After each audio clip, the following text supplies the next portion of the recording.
Over the past month, I've spent nearly $2,000 on things for my van. My original Fakery battery finally died, so I spent nearly $1,000 on a 2,000 watt-hour replacement and another $5 on this 12-volt flashing amber light, which can only get me in trouble. I also bought one of those fancy 12-volt dual-zone refrigerators / freezers that I'll be showing you later. And I bought some much-needed running boards to help me get in and out of the van, which my buddy Andy helped me to install. And by help, I mean he did all the work while I stood around being mostly useless.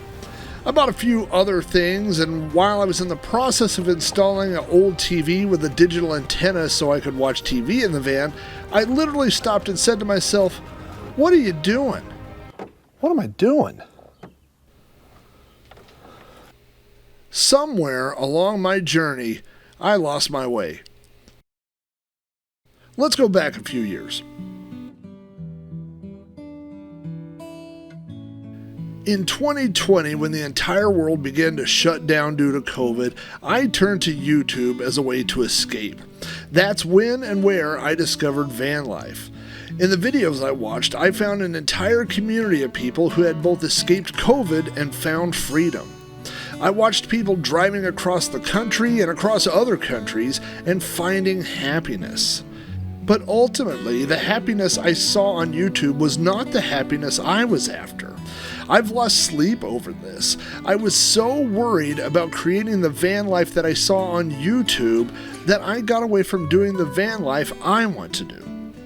So here's my question for you. Will van life change you? Will van life change at your core who you are?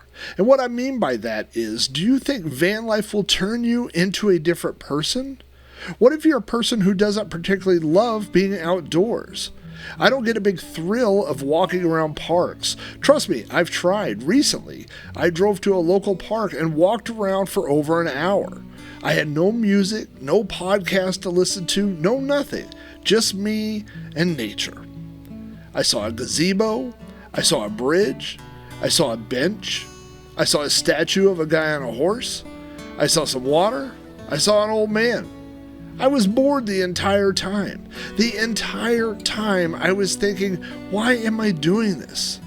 Why am I doing van life, so to speak, the way that other people do it, instead of doing it the way that I want to do it?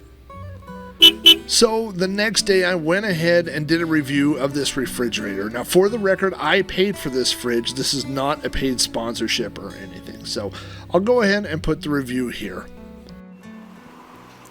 This is liable to be the shortest review of a van refrigerator you've ever seen because honestly, there's just not that much you could say about a refrigerator. This is the Avante cooler / refrigerator. It is similar to all the other ones you've seen that have the dual zone cooling. So there are two separate compartments inside here with a dividing wall. You can set one to be a freezer, the other to be a refrigerator. You can remove that, set them both to be the same temperature, however you want to configure it, whatever works for your needs. There are controls here on the side to turn it on, turn it off. There are some settings. You could go and you could change it from Celsius to Fahrenheit. That's nice. And you can set the temperature for either zone. Around the body here, we have some built-in wheels on the bottom. There are two handles. This handle flips up just like a handle. This handle flips up like a dragging or pulling handle, so you can tow this thing around. It's really not that heavy. Both of my battery packs that I own are heavier than this cooler, so it doesn't seem to be a whole lot to it. You've got your power connections over on this side. You have an exhaust fan on the back here. This lid is reversible, so if you need to put it on the other side, you can put it over there. You have these these baskets that pull in and out of either side. I mean, that's pretty much what there is to it. It does come with two different power connections. One is for a 12 volt, so you can hook it up inside your van. The other one is a 110 power supply, so you can hook it up in your workshop. So that's mostly where I've had it so far. One other thing I'd like to mention is that these plugs are kind of proprietary. They are contoured to fit exactly into the outlet here, so it doesn't look like you'd be able to replace this with a generic power supply. You'd probably have to order these from the company. Now, these came with this one, both the 12 volt and the 110 and the 12 volt. But if one of these goes bad, the good news is I think they're all interchangeable between the different models, but the bad news is you're probably going to have to order it from the company. Again, this holds 34 liters, which is 50 gallons. To be 100% honest with you, it's bigger than I actually wanted in a refrigerator, but this was a closeout model. So the the model that was one size smaller than this is still on Amazon for $349. This one went on a closeout for $199. So that's why I bought it, because I'm a cheap person. So I will deal with a slightly larger fridge than what I needed and save almost 50%.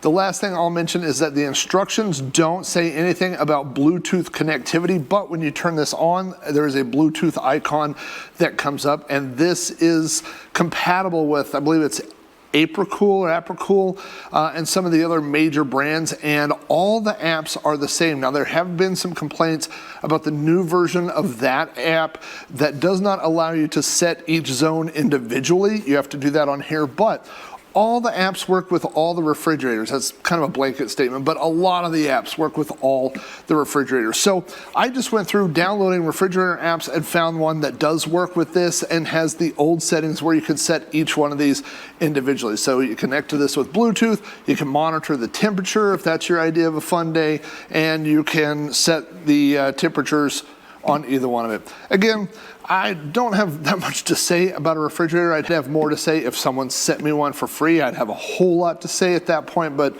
this is a refrigerator that I got on discount, half off on Amazon. It was $199, so it'll work for me.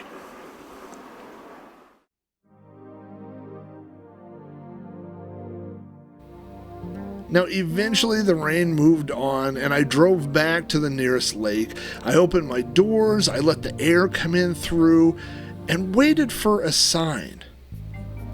That sign quickly came in the form of a skunk. I decided right then and there that if this skunk walked past me and sprayed into my van, that was it.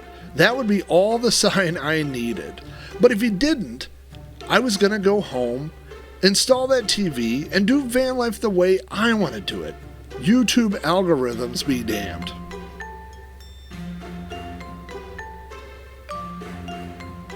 The next day, I bought a newer TV off of Facebook Marketplace and began installing it in the van just as I had planned. Thanks for watching another episode of Big Rob's Van. Don't forget to like and hopefully subscribe. And if you want to pitch in towards my $2,000 credit card bill, you can always buy me a coffee at buymeacoffee.com/BigRobsVan. Thanks for watching.